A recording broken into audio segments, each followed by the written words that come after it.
என் அன்புக்குரிய சகோதர சகோதரிகளே, நம்முடைய ஆண்டவரும் இரட்சகருமாகிய இயேசு கிறிஸ்துவின் நாமத்தில் உங்களை அன்போடு கூட வாழ்த்துகின்றேன். ஆண்டவர் நம்முடைய ஜெபங்களையெல்லாம் கேட்கிறவர், விண்ணப்பங்களுக்கு பதில் கொடுக்கிறவர். இன்றைக்கு ஆண்டவர் நமக்கு தந்திருக்கிற இந்த புதிய ஆலய வளாகத்திலிருந்து நான் உங்களோடு கூட கர்த்தருடைய வார்த்தைகளை பகிர்ந்து கொள்கிறேன். கர்த்தர் எப்போது ஜெபத்திற்கு பதில் கொடுக்கிற தேவன், உண்மையுள்ள கர்த்தர், வாக்குத்தத்தங்களை நிறைவேற்றுகிறவர்.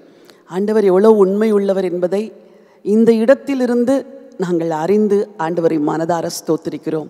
உங்களுக்கும் அதே போல கர்த்தர் பெரிய காரியங்களை செய்வார். உங்கள் வாழ்க்கையிலே சில காரியங்களை தீர்மானிப்பதற்கு இது ஆண்டவருடைய சித்தமா இல்லையா என்று நீங்கள் உள்ளத்திலே கேள்வி கேட்பீர்கள். சில வேளைகளில் குழப்பமாக இருக்கும். இது கர்த்தருடைய சித்தமா, இதை செய்யலாமா வேண்டாமா, ஆண்டவருடைய வழிநடத்துதலை அறிந்து கொள்வது எப்படி என்று எல்லாருக்கும் ஒரு குழப்பம் வரும். நாம முடிவெடுத்தால் பல வேளைகளில் அது நல்ல முடிவாக இருக்காது.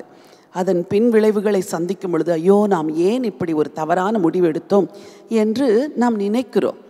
ஒரு வசனத்தை உங்களுக்காய் வாசிக்க விரும்புகிறேன். அற்புதமான ஒரு வார்த்தை. அது நமக்கு ஆண்டவர் எப்படி வழிநடத்துதலை கொடுப்பார் என்று சொல்லுகிற ஒரு வசனம். ஏசாயா தீர்க்கதரிசன புத்தகம் 48ஆம் அதிகாரம் 16வது வசனம். நீங்கள் என் சமீபத்தில் வந்து நான் சொல்வதை கேளுங்கள். ஆண்டவருடைய வார்த்தை தெளிவாய் சொல்கிறது. நீங்கள் என் சமீபத்தில் வந்து நான் சொல்லுவதை கேளுங்கள்.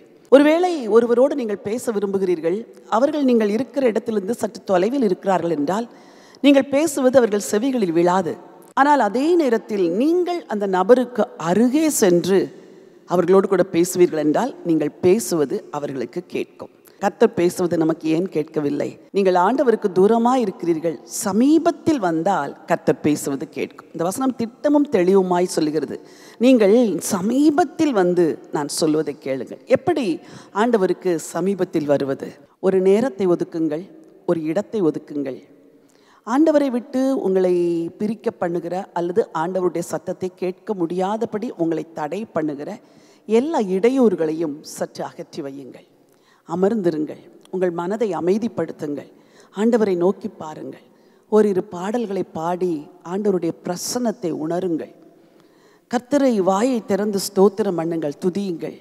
நான் இப்படிப்பட்ட ஒரு தேவையோடு வந்திருக்கிறேன், நான் உம் சத்தத்தை கேட்க விரும்புகிறேன், உம் சித்தத்தை அறிய விரும்புகிறேன், என்னோடு கூட பேசும் ஆண்டவரே என்று கேளுங்கள். இப்படி நீங்கள் உங்கள் மனதை அடக்கி ஆண்டவருடைய சமூகத்தில் அமர்ந்திருந்தால் உங்களை சுற்றி கொந்தளிக்கிற அலைகள் அடங்கும் பொழுது ஆண்டவருடைய அமைதியான சத்தத்தை நீங்கள் கேட்க துவங்குவீர்கள். நீங்கள் என் சமீபத்தில் வந்து நான் சொல்வதை கேளுங்கள். இப்படி ஆண்டவர் சொல்வதை கேட்டு வாழ்க்கையில் முடிவுகளை எடுப்பீர்கள் என்றால் என்ன நடந்தாலும் கர்த்தர் பார்த்து கொள்வார். அவர் அதற்கு உத்தரவாதம் எடுப்பார். இன்றைக்கு இந்த வார்த்தையின்படி கர்த்தருக்கு சமீபமாய் வாருங்கள், அவர் சொல்வதை கேளுங்கள், வாழ்க்கையில் நல்ல முடிவுகளை எடுங்கள், மகிழ்ச்சியோடு வாழ்வீர்கள். உங்களுக்காய் ஜெபிக்க விரும்புகிறேன். ஜீவனுள்ள தேவனே, அன்பின் ஆண்டவரே, இந்த நல்ல நாளுக்காக நன்றி செலுத்துகிறப்பா. உம்முடைய சத்தத்தை கேட்கும்படி உமக்கு அருகிலே வர எங்களுக்கு அழைப்பு கொடுத்திருக்கிறீர். உமக்கு நன்றி. நீங்கள் சமீபத்தில் வந்து நான் சொல்லுவதை கேளுங்கள் என்று சொன்ன உங்கள் ஜீவனுள்ள வார்த்தைக்காய் ஸ்தோத்திரம்பா. உங்கள் பிள்ளைங்க யாரெல்லாம் உங்கள் சத்தத்தை கேட்க விரும்புகிறார்களோ, உங்களுடைய சித்தத்தை செய்ய விரும்புகிறார்களோ, அவர்களோடு கூட நீர் இடைபட வேண்டும் என்று சொல்லி ஜெபிக்கிறேன். குழம்பி போயிருக்கிறவர்கள், கலங்கி போயிருக்கிறவர்கள், திகைத்து போயிருக்கிறவர்கள், என்ன செய்வது என்று தெரியாமல் ஆண்டவரை கதறிக்கொண்டிருக்கிறவர்களுக்கு நீர் உம்முடைய சத்தத்தை வெளிப்படுத்தும், சித்தத்தை வெளிப்படுத்தும். சரியான முடிவுகளை எடுக்க உங்கள் பிள்ளைங்களுக்கு உதவி செய்யுங்கப்பா. ஆண்டவர் இயேசுவின் நாமத்தில் பிதாவே, ஆமேன், ஆமேன்.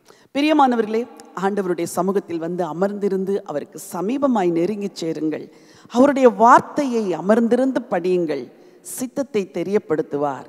சந்தோஷமாய் நல்ல முடிவுகளை எடுக்க உங்களுக்கு உதவி செய்வார். இந்த நினைவோடு இந்த நாளை துவங்குங்கள். இந்த நாள் ஒரு வெற்றியின் நாள். God bless you.